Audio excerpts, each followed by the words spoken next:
Paris, début des années 80. Une jeune fille au regard timide, vêtue simplement, s'avance sur un plateau de tournage.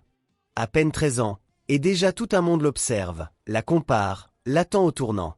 Son nom, Charlotte Gainsbourg. Fille de Serge Gainsbourg et Jane Birkin, deux icônes dont l'aura, l'excès et la liberté ont fasciné, et parfois choqué la France entière. Mais derrière ce nom de légende se cache une énigme. Comment grandit-on lorsqu'on est l'héritière d'un tel mythe? Comment trouver sa voix, son identité, quand tout le monde projette sur vous l'ombre immense de vos parents? Charlotte n'a jamais cherché à séduire par des artifices. Sa voix douce, presque hésitante, son corps frêle, ses yeux qui semblent toujours observer le monde de biais. Tout chez elle évoque une pudeur rare, presque anachronique, dans un univers médiatique avide de lumière crue.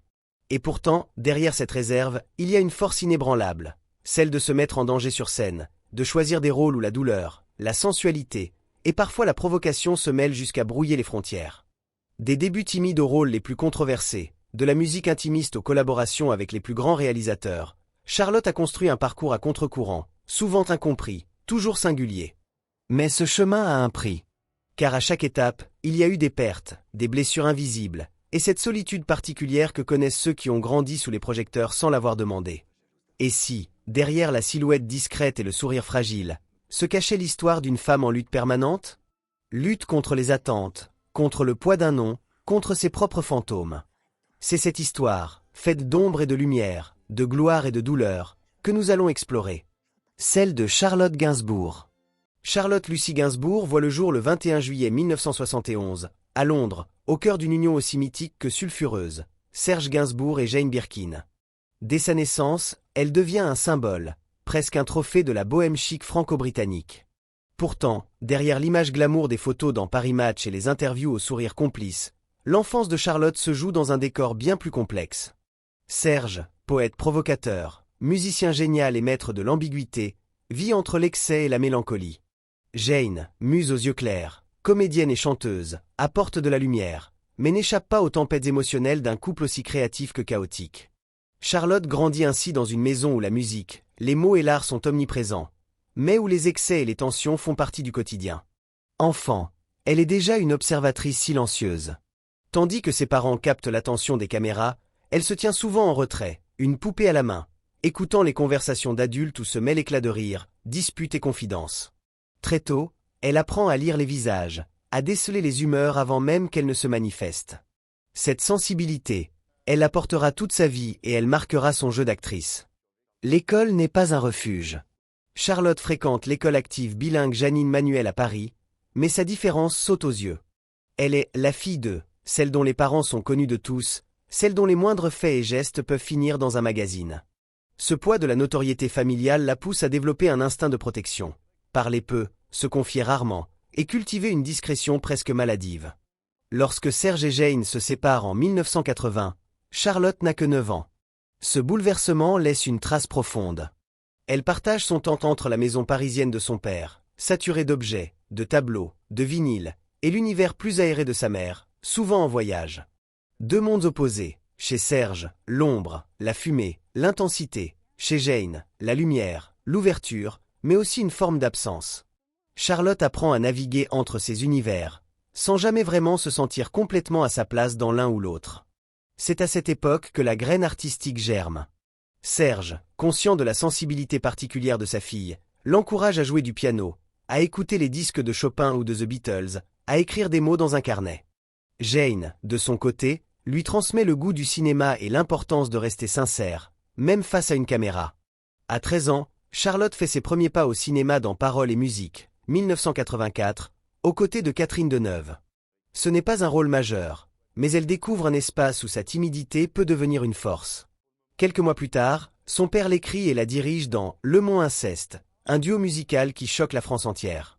La chanson et son clip, où père et fille apparaissent allongés sur un lit, provoquent un tollé médiatique. Charlotte, alors adolescente, se retrouve au centre d'une polémique dont elle ne mesure pas encore l'ampleur. Elle dira plus tard qu'elle ne voyait pas la provocation, seulement un geste artistique partagé avec son père. Mais cette expérience lui apprend que, dans sa vie, l'art et le scandale seront souvent indissociables. La perte de l'innocence médiatique est brutale. Charlotte réalise que chaque choix, chaque projet, sera scruté, interprétée, parfois déformée. Elle développe une carapace, mais aussi une résilience singulière, celle d'une enfant qui, malgré le vacarme extérieur, trouve dans l'art un refuge et une façon de s'exprimer sans se livrer totalement. À la maison, la relation avec Serge reste fusionnelle. Il l'appelle « ma fille chérie », lui offre des dessins, des textes, des gestes tendres. Mais derrière l'amour, il y a aussi les ombres, la santé fragile de Serge, ses excès d'alcool, ses crises de mélancolie. Charlotte, malgré son jeune âge, endosse parfois le rôle de confidente, voire de protectrice. Cette maturité forçait la rendra capable, plus tard, d'incarner à l'écran des personnages beaucoup plus âgés et tourmentés qu'elle ne l'était réellement. En parallèle, Jane Birkin lui transmet une autre forme de liberté, celle de ne pas se soucier du regard des autres, de vivre selon ses choix, même si cela déplaît. Mais cette liberté a un prix, un certain détachement, une propension à laisser les êtres chers partir, à accepter les ruptures comme une fatalité. En 1986, Charlotte remporte le César du meilleur espoir féminin pour l'effronter de Claude Miller. À seulement 15 ans, elle est propulsée sur le devant de la scène, saluée par la critique. Mais au lieu de se griser de cette reconnaissance, elle reste prudente. Ce n'est pas une victoire éclatante qu'elle ressent, mais une confirmation silencieuse. Elle peut tracer sa propre voie, distincte de celle de ses parents, même si elle ne pourra jamais échapper à leur ombre. Son adolescence se déroule donc entre les plateaux de tournage, les séances d'enregistrement, et une vie personnelle marquée par une attention médiatique constante. Déjà, Charlotte Gainsbourg n'appartient plus vraiment à elle-même. À la fin des années 80, Charlotte Gainsbourg n'est plus seulement la fille de. Après son César pour l'effronter, elle enchaîne avec La Petite Voleuse, 1988, toujours sous la direction de Claude Miller. Ses rôles, centrés sur des adolescentes à la fois fragiles et obstinées, semblent écrits pour elle. Mais derrière l'écran, Charlotte ressent encore le besoin de se prouver qu'elle mérite sa place par son talent, pas par son héritage. Le cinéma français lui ouvre grand ses portes. Elle travaille avec Jacques Doyon dans Amoureuse, 1992, avec André Téchiné dans Ma saison préférée, 1993, aux côtés de Catherine Deneuve et Daniel Auteuil. Chaque film devient une exploration psychologique, un terrain d'expérience où elle apprend à se dépouiller de toute affaîtrie. Charlotte ne joue pas pour séduire, elle joue pour comprendre. Pendant cette décennie, elle évite les rôles commerciaux ou légers. Son choix est clair, rester fidèle à un cinéma d'auteur exigeant, quitte à passer à côté d'une notoriété plus populaire. Cette position intrigue et parfois agace. Pourquoi ne pas capitaliser sur son image? Charlotte, elle, voit les choses autrement. Elle veut construire une carrière qui lui ressemble, quitte à ce qu'elle soit sinueuse. En 1990, un événement bouleverse son univers. Serge Gainsbourg meurt d'une crise cardiaque. Charlotte n'a que 19 ans. La perte est vertigineuse. Le monde entier semble pleurer l'artiste, mais pour elle, c'est avant tout un père, un pilier, qui disparaît. Elle garde un silence pudique, refusant de livrer son chagrin à la presse. Mais cette absence marquera profondément ses choix artistiques. Elle dira plus tard que chaque projet, chaque chanson, chaque geste sur scène est d'une certaine façon une manière de prolonger le dialogue avec lui. Les années 90 et 2000 voient Charlotte élargir son champ d'action. Elle s'essaie à la musique avec Charlotte Forever, 1986, écrit et composé par Serge, puis plus tard avec 5h55, 2006, en collaboration avec R, Jarvis Cocker et Neil Hannon. Cet album, d'une élégance mélancolique, séduit la critique et confirme que Charlotte n'est pas seulement actrice, mais aussi musicienne à part entière. Sa voix murmurée, presque chuchotée, devient une signature. Côté cinéma, elle franchit les frontières.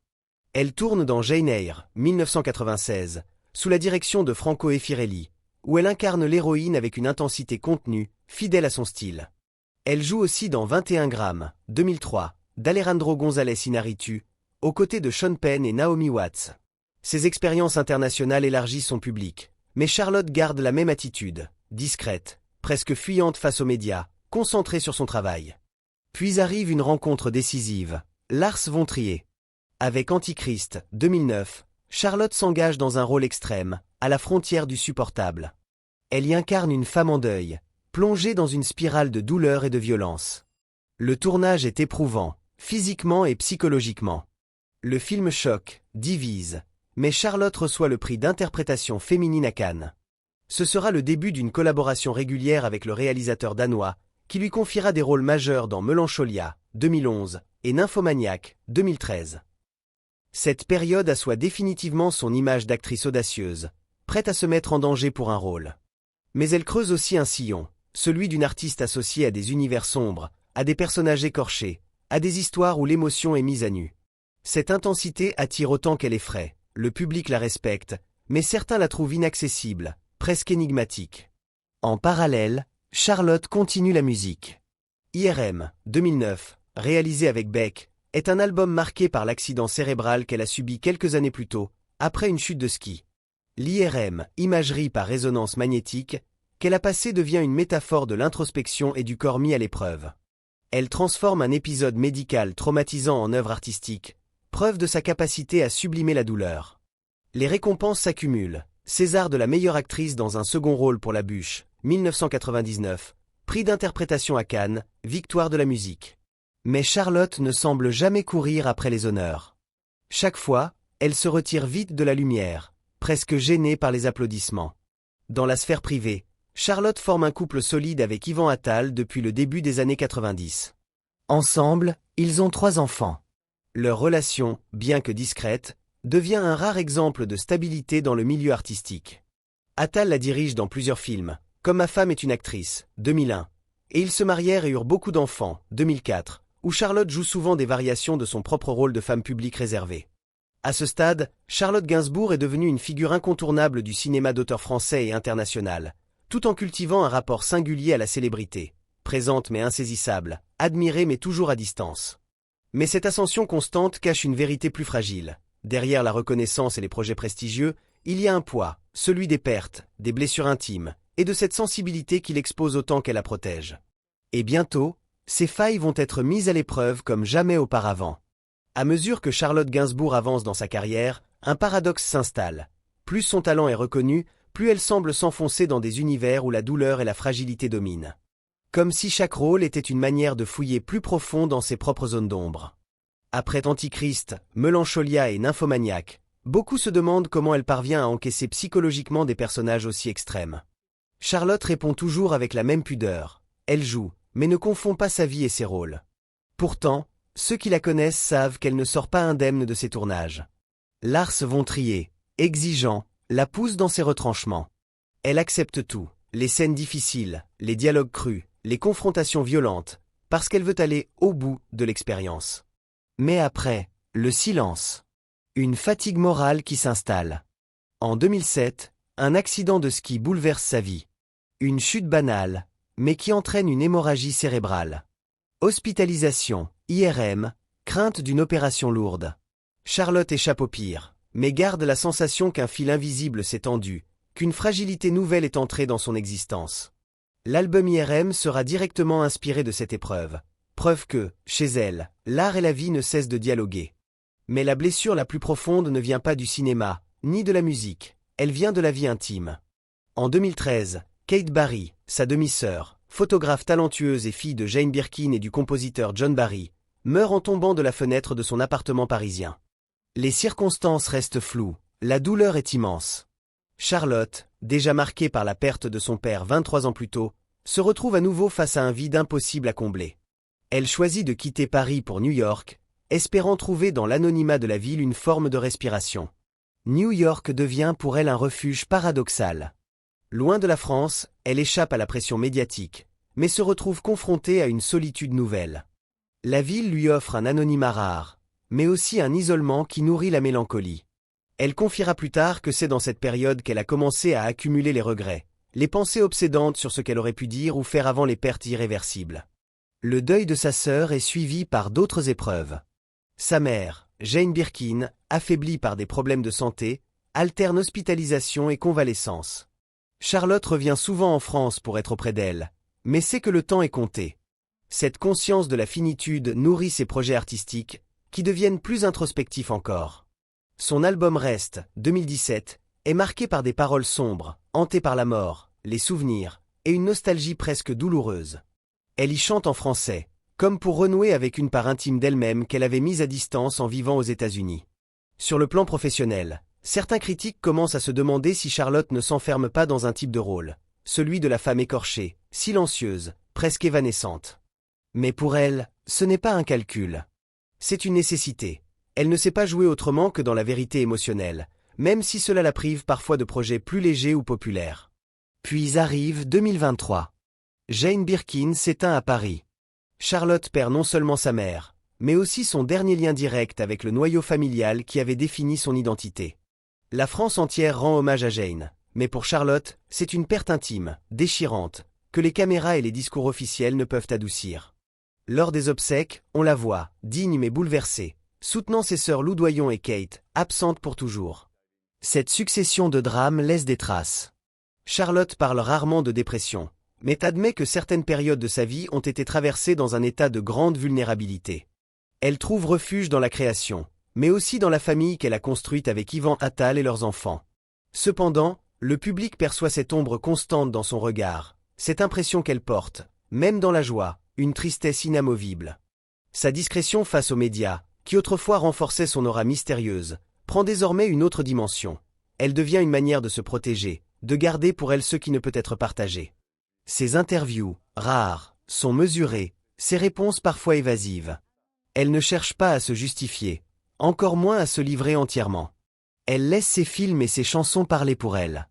Ce repli, toutefois, n'est pas synonyme de retrait artistique. Charlotte continue à travailler, mais choisit ses projets avec encore plus de soin. Chaque rôle, chaque album doit avoir un sens profond, sinon elle préfère s'abstenir. Elle a appris, à ses dépens, que la vie est trop courte pour se perdre dans l'inutile. Mais malgré cette maîtrise apparente, une question demeure. Jusqu'où peut-on aller en explorant ses propres ténèbres sans s'y perdre complètement ? Charlotte Gainsbourg, à force de se confronter à la douleur sur scène et à l'écran, risque-t-elle d'en faire un refuge au détriment de la lumière ? Ou au contraire, est-ce cette plongée dans l'ombre qui lui permet de rester debout ? Le 16 juillet 2023, Paris se réveille avec une nouvelle qui glace le sang. Jane Birkin est morte à l'âge de 76 ans, dans son appartement. Pour la France, c'est la disparition d'une icône. Pour Charlotte Gainsbourg, c'est un séisme intime. Depuis la perte de son père en 1991, puis celle de sa demi-sœur Kate Barry en 2013, elle vivait avec la conscience aiguë que ce jour viendrait. Mais quand il arrive, aucun mot, aucune préparation ne suffit. Charlotte se rend immédiatement à Paris. Les caméras sont partout. Les rues autour de l'église où se tient l'hommage sont noires de monde. Le pays entier observe sa peine, comme il avait observé sa vie entière.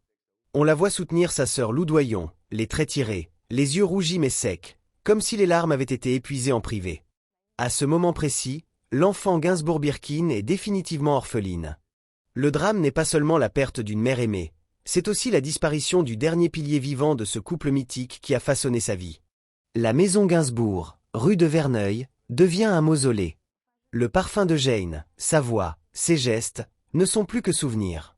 Charlotte le sait, une partie de son identité s'est éteinte avec elle. Dans les semaines qui suivent, Charlotte accepte quelques interviews. Elle parle de Jane avec tendresse, évoque leur complicité, leur humour discret, mais aussi les silences qui parfois les séparaient. Elle confie qu'elle a souvent regretté de ne pas avoir dit certaines choses, d'avoir laissé le temps filer. Ce sentiment de manque, elle le connaît déjà, et il la hante. Comme avec son père, la mort de sa mère devient un moteur pour préserver ce qui reste, la mémoire, les objets, les lieux. C'est dans ce contexte qu'elle décide d'ouvrir au public la maison de Serge Gainsbourg, restée intacte depuis sa mort. Ce lieu, figé dans le temps, devient un espace de pèlerinage pour les fans, mais pour Charlotte, c'est aussi une manière de canaliser le chagrin. En partageant cet héritage, elle évite qu'il ne devienne un poids insoutenable. Elle confiera plus tard que c'était l'un des derniers projets dont elle avait parlé avec Jane. Mais ce geste ne comble pas le vide. Charlotte vit à New York depuis plusieurs années, et l'éloignement qui autrefois la protégeait devient maintenant une source de solitude. Ses enfants grandissent, son couple avec Yvan Attal résiste aux épreuves, mais une mélancolie persistante s'installe. Elle la transpose dans ses projets artistiques, concerts aux tonalités intimistes, films où elle explore la perte et la résilience. L'un de ses projets, le film Jane par Charlotte, 2021, prend soudain une dimension prophétique. Ce documentaire, qu'elle avait tourné avec sa mère, montre des moments d'une douceur rare entre elles, mais aussi la gêne pudique qui les empêchait parfois d'aller au fond des confidences. À sa sortie, le film avait été perçu comme un geste tendre, mais après la mort de Jane, il devient un testament. Charlotte elle-même avoue qu'elle ne pourra probablement plus le revoir sans ressentir une douleur aiguë. Charlotte n'est jamais une simple citoyenne. Elle est toujours la « fille de », toujours la survivante d'une lignée à la fois adorée et scrutée. Chaque apparition publique devient un mélange de curiosité admirative et de voyeurisme. Les obsèques de Jane, retransmises et commentées, marquent un point de bascule. Pour Charlotte, ce n'est plus possible de continuer à vivre avec la même exposition médiatique. Elle se retire à nouveau, limite ses interviews, refuse plusieurs projets qui auraient pourtant renforcé sa visibilité. Ses choix artistiques deviennent plus rares, mais plus personnels. Cette période marque un sommet dans la tension entre lumière et ombre dans sa vie. Mais Charlotte, dans sa manière douce et obstinée, répond qu'elle n'a pas besoin de courir vers le futur. Son présent est déjà fait de matière dense, tissé de souvenirs, de regrets, et d'un amour immense pour ceux qui ne sont plus là. Ainsi, le point culminant de sa vie, ce moment où sa légende personnelle se confond avec celle de sa famille, n'est pas une apothéose joyeuse. C'est une tragédie lente, inévitable, qui scelle son destin d'artiste. Charlotte Gainsbourg est devenue l'incarnation même d'une mélancolie élégante, une figure où l'art et la perte s'entremêlent jusqu'à ne plus pouvoir être distingués. Aujourd'hui, Charlotte Gainsbourg n'est plus seulement l'héritière d'un mythe, elle est elle-même devenue une icône, mais d'un genre singulier. Sa force réside dans cette combinaison rare, la fragilité assumée et le courage artistique. Elle a su bâtir une œuvre où chaque choix, qu'il s'agisse d'un rôle au cinéma, d'un album ou d'un projet plus intime, est profondément lié à son vécu. Et c'est cette sincérité qui, paradoxalement, lui a valu une fidélité indéfectible de la part de son public. En ouvrant la maison Gainsbourg au public, en laissant derrière elle des films comme Jane par Charlotte, ou des albums empreints de vérité, elle transmet plus qu'un héritage, elle offre un accès direct à une sensibilité rare. Ses projets ne sont pas des vitrines, mais des fragments de vie, où l'art devient une manière de transformer la douleur en beauté. Charlotte est aussi un exemple de résilience discrète. Elle a traversé les deuils les plus intimes sous les yeux du monde, sans jamais sombrer dans la complaisance ou l'exploitation de sa propre souffrance. Et c'est peut-être là, dans ce mélange unique de lumière et d'ombre, que réside la véritable grandeur.